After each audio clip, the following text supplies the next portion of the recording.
Alright kids, it's gonna be exciting this morning! Hi everyone! Welcome to Kids Church!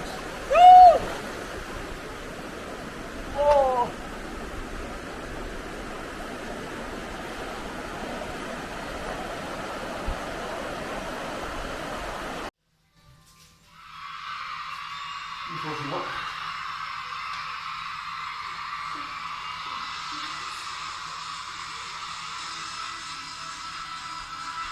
That's what we got.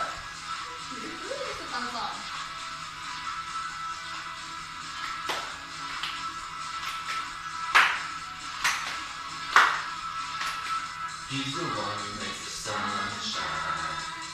He's the one who puts the moon in the sky.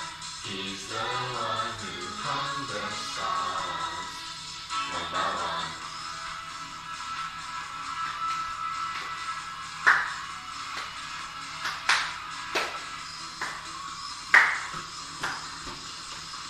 He's the one who makes the birds sing. He's the one who makes the trees so high. He's the one who makes me smile day by day. You're my superhero. You're my star, my best friend. Jesus, you're my superhero. You're my star, my best friend. Yeah, yeah, yeah, yeah, yeah, yeah. Better than Spider-Man. Yeah, yeah, yeah, yeah, yeah, yeah. Better than Superman. Yeah, yeah, yeah, yeah, yeah, yeah. Better than Batman. Yeah, yeah, yeah, yeah, yeah, yeah. Better than anyone. Jesus, you're my superhero. You're my star, my best friend. Jesus, you're my superhero. You're my star, my best friend. You're my superhero. You're my star, my best friend. Jesus, you're my superhero. You're my star, my best friend. Yeah, yeah, yeah, yeah, yeah, yeah. Better than Yu-Gi-Oh! Yeah, yeah, yeah, yeah, yeah, yeah. Better than Bobby. Yeah, yeah, yeah, yeah, yeah, yeah. Better than Action Man. Yeah, yeah, yeah, yeah, yeah, yeah. Better than anyone. Jesus, you're my superhero. You're my star, my best friend. Jesus, you're my superhero. You're my star, my best friend.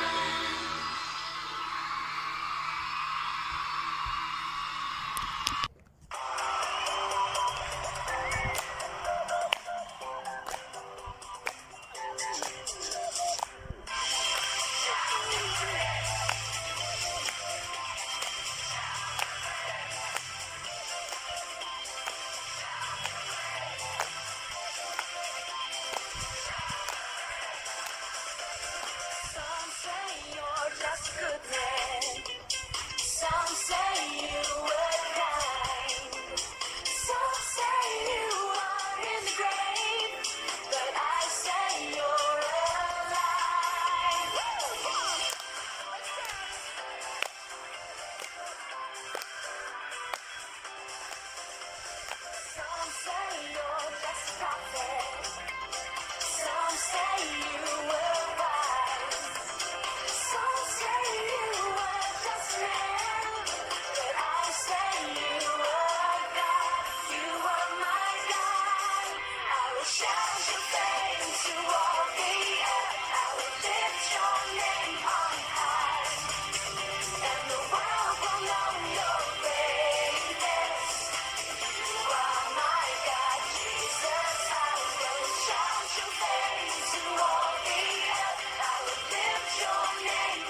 Hi guys.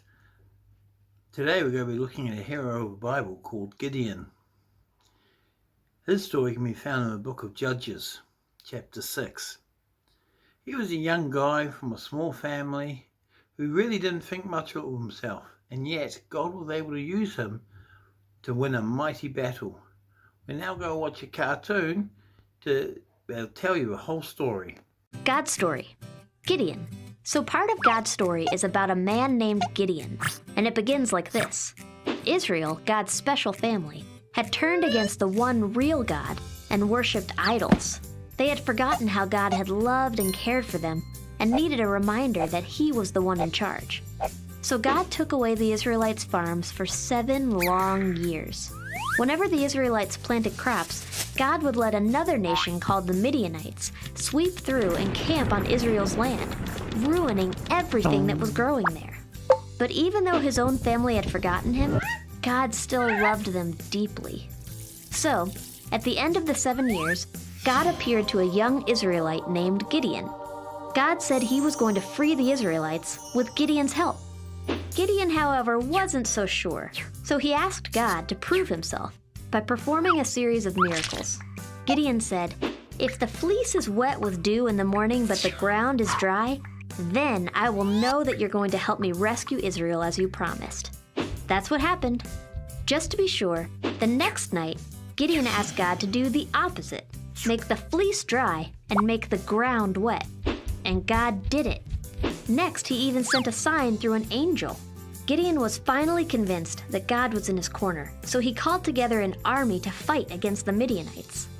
Now, normally having lots of people is a good thing when you're about to battle, but like I said, God does things a bit differently. He told Gideon that the Israelites had too many soldiers. If they won now, God knew the Israelites would say it was because of their own strength and brag about it. So, God wanted Gideon to have a smaller army. Gideon was nervous, but he did as God asked, which is always a good idea, by the way. He told his men that if they were afraid, they could return home. With that, 22,000 soldiers left, leaving Gideon with about 10,000. For you math whizzes, that's 2/3 of his army just poof, gone. Even after all that, the army was still too big. So God told Gideon to take the soldiers down to the water to drink, and then send home the soldiers who drank out of the stream like dogs. Again, Gideon did what God asked and was now left with only 300 soldiers. God knew Gideon was probably worried, so He told him to sneak down to the enemy camp where Gideon heard soldiers talking about a crazy dream where a loaf of bread rolled into the Midianite camp and over their tent.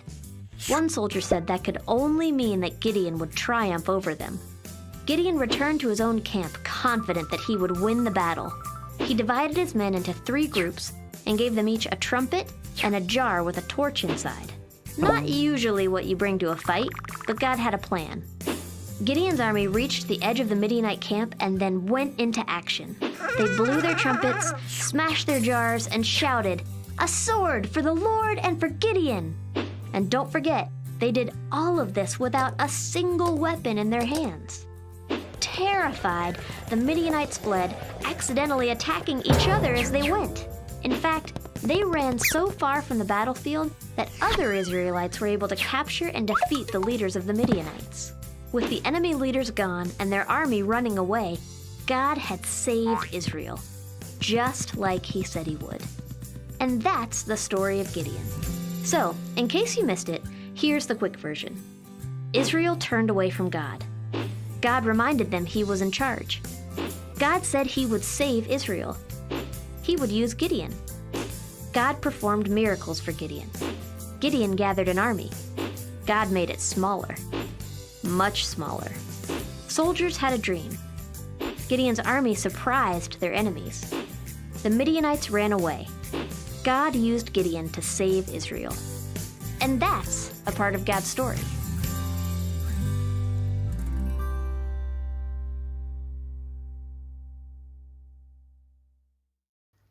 So what can we learn from Gideon's story? Well, first thing is, it doesn't matter how small you think you are. Gideon thought he was the least of his household, and his household was the least of his tribe. and yet God had called him to do a mighty work and to set his people free. The second thing we can learn is it's okay to check that it is really God that's speaking to you. It's okay to make sure that you're hearing from God and not just your own imagination. In fact, the Bible encourages us to do this, to check that what we're hearing is actually from God. And there's a number of ways that can be done.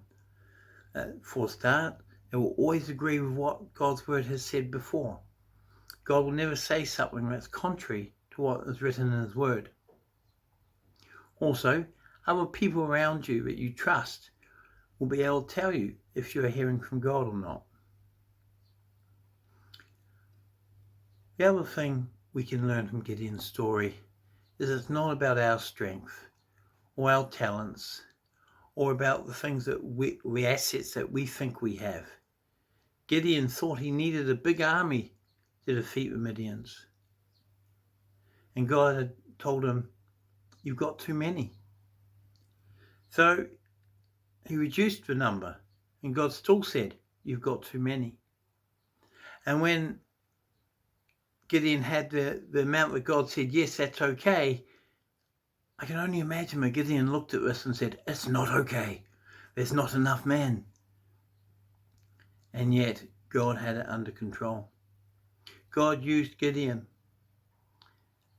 not because he was strong or mighty, not because he was the smartest or the biggest, but simply because he said yes, because he was willing and available. And we can all be that. Hey guys, hope you have a great week, and we'll talk to you again soon. So, our memory verse is in Hebrews 12, 1-2. We will memorize this for the whole term. I know, the whole term. If you can recite these verses at the end of the term, you will receive a reward. We will memorize these verses bit by bit. So, we've made it really simple so that you can memorize it bit by bit. What we're going to do is we're going to break it up into 5 sections: A, B, C, D, and E. So I'm going to read the whole verse to you right now, 1 and 2, and then I'm going to show you how we're going to break it up. Okay? So, Hebrews 11, 12, 1 and 2 says, therefore, since we are surrounded by such a huge crowd of witnesses to the life of faith, let us strip off every weight that slows us down, especially the sin that so easily trips us up. And let us run with endurance the race that God has set before us. So, what we're going to do is we're going to break it up into 5 sections. So what I'm going to do is I'm going to tell you how the breakup's going to go. You ready? So, section A is, therefore, since we are surrounded by such a huge crowd of witnesses to the life of faith. That's A. Then we're going to do B, which is, let us strip off every weight that slows us down. Then C, especially the sin that so easily trips us up. And D, let us run with endurance. And E, the race that God has set before us. So if you remember both of those verses from Hebrews 12, at the end of the term, we're going to test you and we're going to see how well you have done.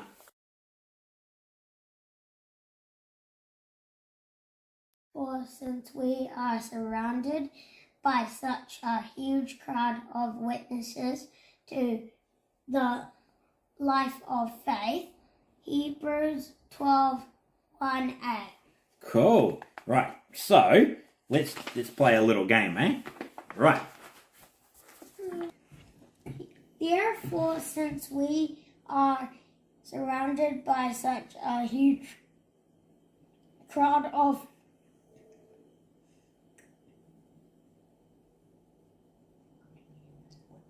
witnesses to the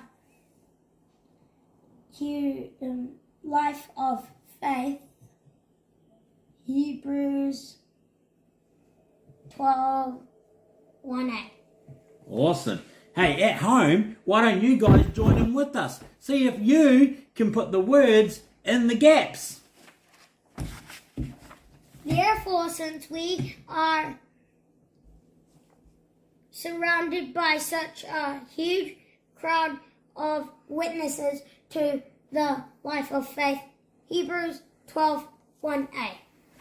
Woohoo! Hold on, I still got more. Hold on. Hold on, people. Hold on. Right. Woohoo! It's the other way now. Okay. Go, Jethro. Therefore, since we are surrounded by such a huge crowd of witnesses to the life of faith, Hebrews 11:12, verse 1a. Woohoo! Ooh. Therefore, since we are surrounded by such a huge crowd of witnesses to the life of faith, Hebrews 12, verse 1a. Yeah. How did you guys do at home? That was pretty awesome. Let's see if we can do it this time without any words. Therefore, since we are surrounded by a huge crowd of witnesses to the life of faith, Hebrews 12:1a. Yay!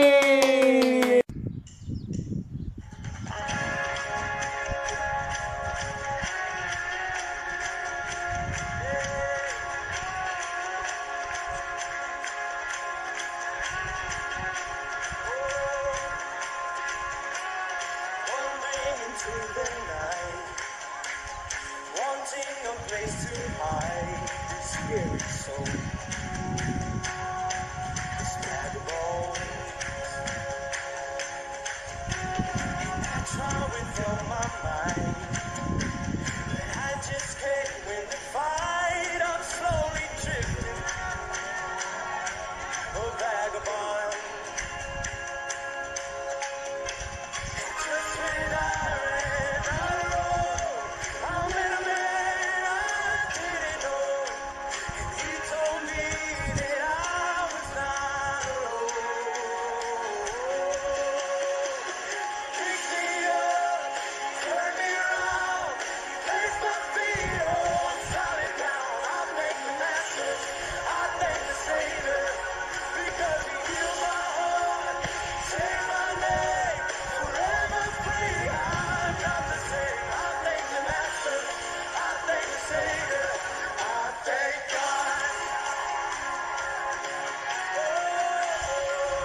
morning, everyone. Thank you for joining the church this morning. I hope you've had an amazing time watching all the worship, the activities, the speaking, the teaching. I hope you've all enjoyed it, and I will see you guys next week.